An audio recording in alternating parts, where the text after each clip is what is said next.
Кыргызстандын 6 президенти Садыр Жапаровдун инаугурациясына миңден ашык киши, мыйзам чыгаруу, сот аткаруу бийликтеринин өкүлдөрү, экс-президенттер жана чет өлкөлөрдүн эл аралык уюмдардын Кыргызстандагы өкүлчүлүктөрүнүн жетекчилери катышты. Элибиздин биримдигин жана мамлекетибиздин бүтүндүгүн, коопсуздугун сактоого ант беремин.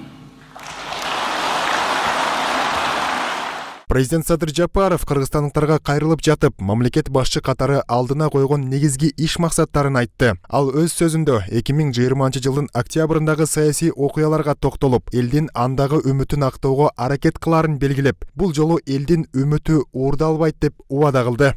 Чыдамдуулуктун да чеги бар. Андыктан 5 октябрь күнү калың журттун парламенттик шайлоонун жыйынтыктарын жокко чыгаруу талабын, бийликти биротоло кетирүү талабына өсүп жетиши мыйзам ченемдүү көрүнүш болчу. Бул жолу калың элдин жеңиши уурдалбайт. Калайык калктын аруу мүдөсү узурпация болбойт. Эл журтумдун ошондогу талабын жүзөгө ашырууну көздөө менин президенттик мөөнөтүмдүн негизги мүдөө максаты болмокчу. Мурдагы куруу убадаларды берген жок. Алтын ага айтты, менин бактыма ушунчалык татаал мезгил келди. 30 жылдан бери карап отурсам, элдин турмушу, экономика акыбалы, биздин жигиттер, мигранттардын сыртта жүргөндүгү менин каарыгымды кайшып, жана капа кылат дегенге чейин сыздады да. Бул өзү жакшы нерсе, себеби азыркы кандай өлкөнү кабыл алганын болушу берет. Мен канааттандыралы деп айта албайм деп эле ачык айтты. Ошондуктан менин алдымда аябай чоң жүк турат, мен мойнума алдым деп ушуну керт башы менен элдин көзүнчө айтты. Бул аябай чоң. Түндүк түштүк деп бөлүнүү, жердешчилик, ууручулук мүнөздүү өлкөдө саясий дөөлөттөрдү өздөштүрүү али эрте деген түшүнүктү ички жана сырткы душмандар канчалык таңуулабасын, эл мындай терс жоромолдорду кабыл албайт деген оюн билдирип, Жапаров Кыргызстандагы саясий күчтөрдү, оппоненттерин, улуттарды, диний конфессияларды биригүүгө чакырды. Менин президенттик кылган жылдарым экономиканы калыбына келтирүүнүн жана ыкчам өнүктүрүүнүн, ишкердүүлүктү, экономикалык жаратмандыкты туш тараптан колдоонун, элибиздин жашоо стандарттарынын кескин жогорулашынын жылдары болуп калууга тийиш.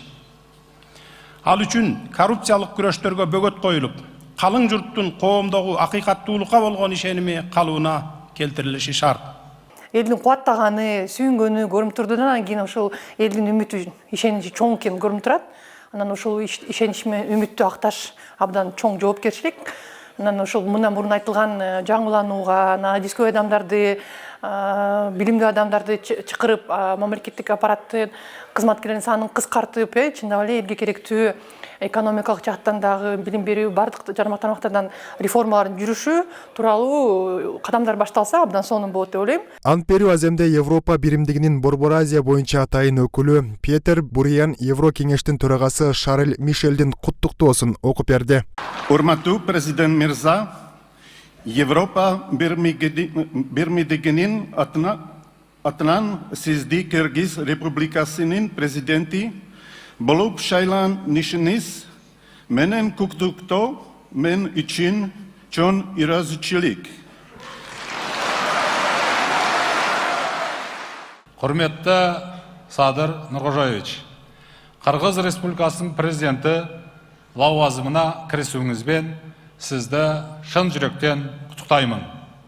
Элиңиздин жаркын болашагы мен мүддөсү жолундагы жауапты жұмысыңыз мемлекетіңіздің тұтастығын нығайтуға және халықаралық аренадағы беделін асқақтатуға бағытталған істеріңіздің табысты болуына тілектеспін. Мамлекет башчы пандемия апатына кабылып, жауыр тартып турганына карабай, кыргыз калкына чын дилден көмөк көрсөтүүгө ашыккан коңшу Өзбекстан менен Казакстанга рахматын айтып, Кыргызстан үчүн оор учурда бир туугандык колун сунган өлкөлөргө жана Россияга терең ыраазычылык билдирди. Бул өлкөлөр менен тамырыбыз менен тарыхыбыз жалпы, тагдырыбыз дагы жалпы. Демек, стратегиялык өнөктөш бул өлкөлөр менен ар тараптуу мамилени чыңдоо, экономикалык жана маданий байланыштарды улантуу тышкы саясатыбыздын приоритети. Бул саптагы мамлекеттердин катарына Борбор Азиянын башка өлкөлөрүн жана Түркияны кошо кетүүнү туура көрөм. Андан сырткары Садыр Жапаров Бириккен Улуттар уюму, Шанхай кызматташтык уюму, Евразия экономикалык биримдиги, Түрк мамлекеттер кеңеши жана башка эл аралык уюмдар эл аралык милдеттерин татыктуу улантаарына ишенерин билдирди. Ант берүү аземинен соң Садыр Жапаров өкмөт үйүнө бет алып, иш бөлмөсү менен таанышты. Айжигит Матраимов, Калсбак Тыбеков, 7 канал, Бишкек.